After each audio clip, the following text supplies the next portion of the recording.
Alright, what is up guys? I'm Uncle40 here. We're joining the DDD hype train. As you guys know, the structure that came out yesterday, really adding a nice little flavor to the TCG. So first off, I wanted to thank our good friends over at YugiohMint.com. You know, down below, that link down there, click it. Check out their store, please do. They've been an excellent help to this channel. Got the ability to get my sub-dimension barriers from them last month. From some product which was extremely nice. A big help to competitive play at the moment. So if you guys could please check them out down below. Without them, really wouldn't have a lot of the nice things we currently have on this channel. So, DDDs. The glass cannon, as we're going to refer to it a lot in this video. Basically, we're going to be referred to this deck for its glass cannon potential. And when I say glass cannon, I mean that the deck, it doesn't really have a recovery play. The deck can be very fragile if your board is broken. Often going second with this deck can be very painful. You don't have a real lot of ways to break boards. It's almost kind of like water. And I've gotten a lot of crap for saying that, but the deck potentially does the same thing. There's also going to be a link down below to the Road of the King blog. You guys will get the chance to see the mass list of combos that truly exist for this deck. There's so many 3 to 4 card combos, the boards that you can generate. I've really just started learning the combos with this deck, and the ceiling is insanely high for what this deck can produce. Will this deck exist really well in the Zodiac format? There's still a lot to be given.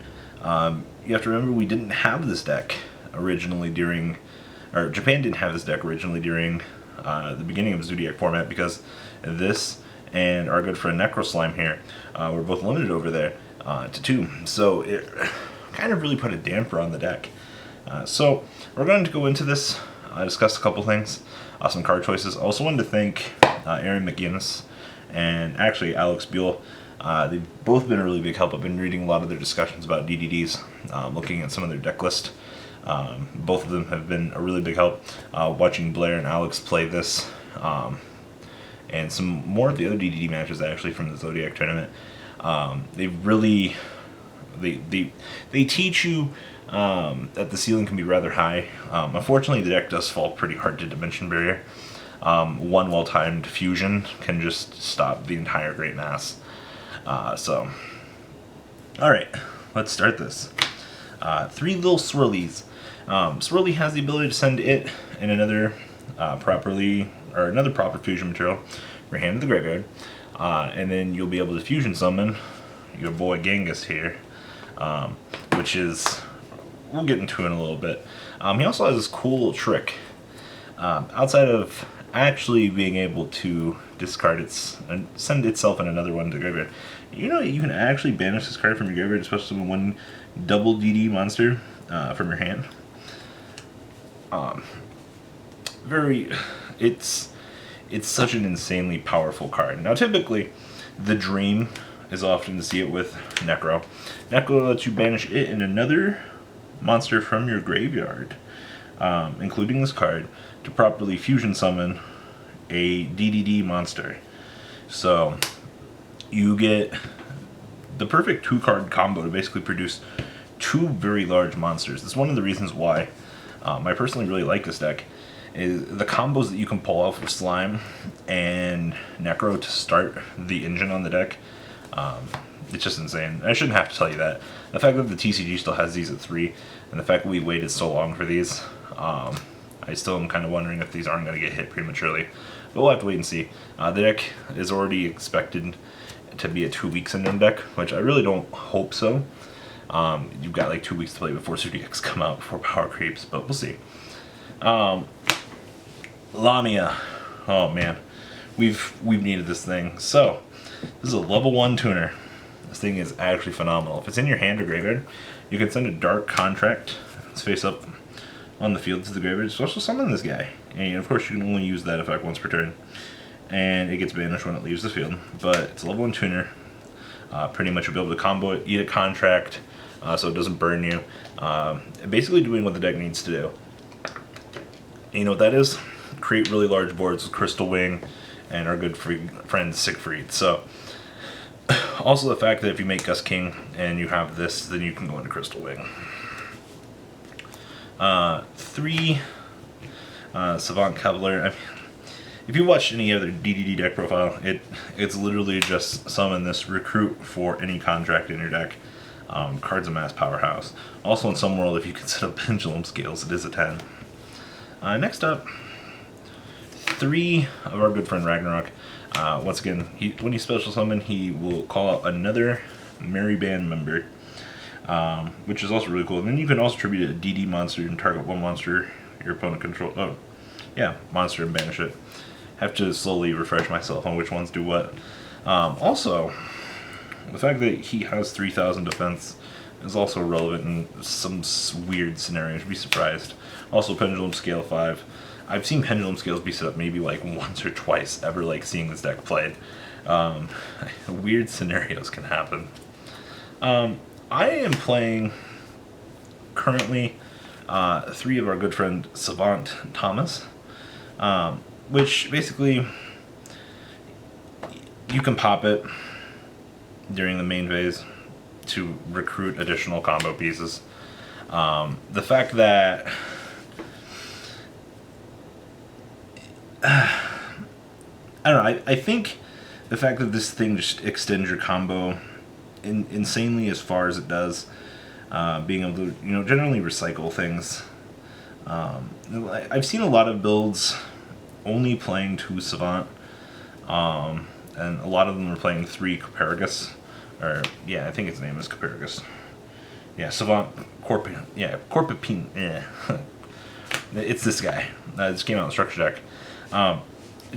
So when this thing's normal, I believe also special.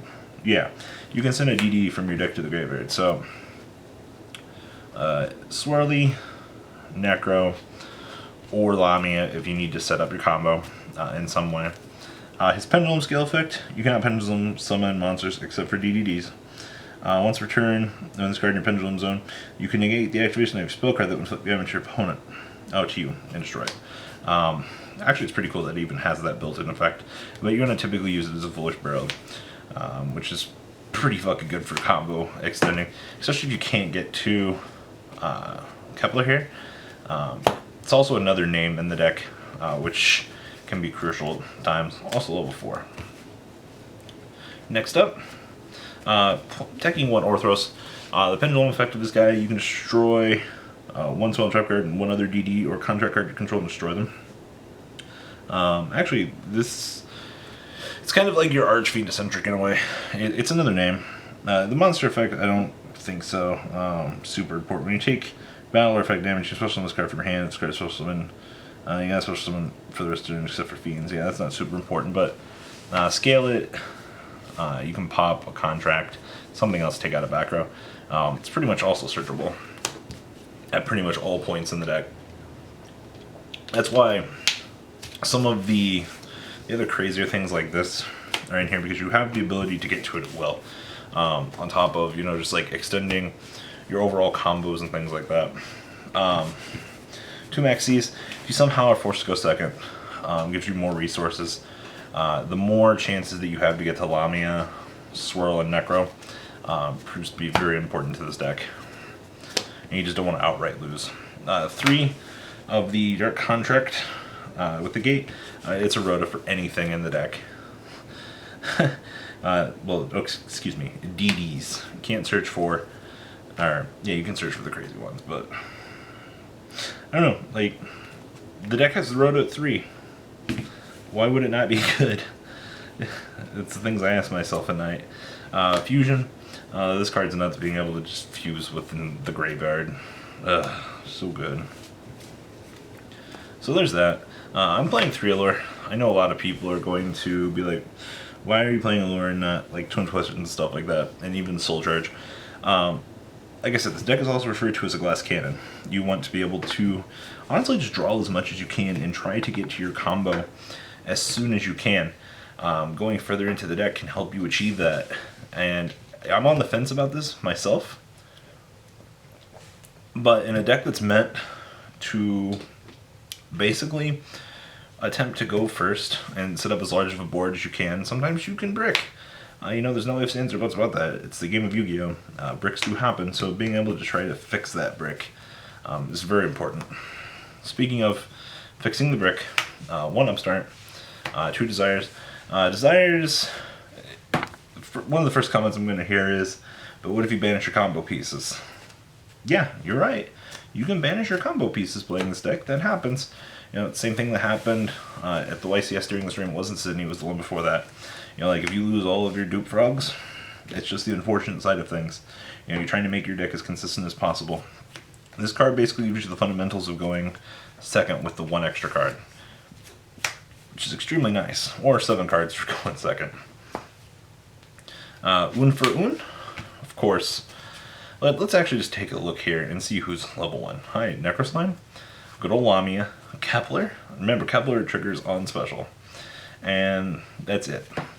You have 3 super good targets for 1. Also being able to drop Necro from your hand to be able to proc later is really good. Foolish Barrel, once again, as we discussed, being able to set up the appropriate combo piece you need with this. And as for traps, pretty self-explanatory. Barrier is such an insane card right now. It's not even funny. And then, of course, Emptiness kind of comes along with the trend of all of the current metagame decks. Once again, just having a card that can generally just blow out your opponent like Barrier. Also, Barrier's chainable. It's really good. So, extra deck. Waha! 2 Genghis. This guy reads, when another DD monster is special summoned to your field, while you control this face-up card, you can target 1 DDD monster in your graveyard and special summon it. And you can only use the effect of this guy once per turn. And if this card is destroyable in the owner's possession by an opponent's card effect, target 1 dark contract in your graveyard and add it to your hand. Extremely powerful card, being able to just extend even further into your combo. He's so good. He's very generic, just 2 D monsters to make it. Of course, 2 of the Triple King.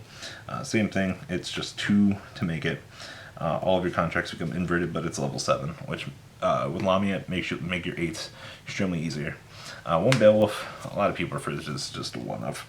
If a DD monster you control attacks defense mode monster and inflict piercing to your opponent, once per turn during your standby phase, you can destroy all spell trap cards on the field. So somehow it gets back to your turn. It's a mass powerhouse, but it's a DD plus a triple DDD to make it. Extremely, it comes up in scenarios. I'm not going to not discount it that it doesn't. The Synchro Engine, of course, Formula, and Librarian. We've seen this combo a million times over. Gus King. So this is essentially the effect of Genghis, but more and more special. You can target a level 4 lower DD in your graveyard and special summon it, and that's all you get, but it's 2,500 in level 7. Meteor Burst, level 7. Being able to stop your opponent from having anything relevant when he swings is really good. DDD Cursed King Siegfried. It's 1 tuna plus 1 or more 9-200 DD monsters. During either player's turn, you can target 1 face-up sword type on the field. That target has its effects negated until the next standby phase. And then once per turn, if this card is destroyed by a card effect, you can you gain 1,000 life points for each DD contract you control. But the important thing with this is this can target anything as a quick effect that's face-up and negate it. It's an extremely blowout card. Omega being able to just do what Omega does. I mean, typically, like, if you see this on the board, like, you look at your opponent and go, hey, you win. Crystal Wing, of course, one of the 3 combo pieces of the deck, being able to negate. Trishula, no real explanation there. Trish is Trish for years to come. And Kali King and Titanic, another piece of the negation puzzle. So, same thing with Kali King. So, this is DDDs. Guys, like I said, please check out YugiohMint.com down below. Please leave a comment down below in this video. Tell me what you guys think about this. I know we're going to be in regional season tomorrow. A lot of people are going to be testing this. This is currently the build I'm working with. So, yeah, guys, what do you think? That's about all I have for this video. So, this is MCO40's DDD deck, signing out. Thanks once again, Alex and Aaron, for letting me in on the discussions that you guys are having and to at least read them. Deck is, it's one of the most skilled decks I've seen in the game. A lot of players that refer to this deck at home are very unaware of the ceiling. It's kind of funny, but yeah, guys. All right, check out YugiohMint.com. All right, I'm out. Peace. I hope you guys enjoyed this video. Please thumbs up this video to show your support, and please check out VanCole40 for Cardfight Vanguard, MCole Games for miscellaneous trading card games, and No Limit Gaming for a brand new series of Yu-Gi-Oh videos. Thanks for watching.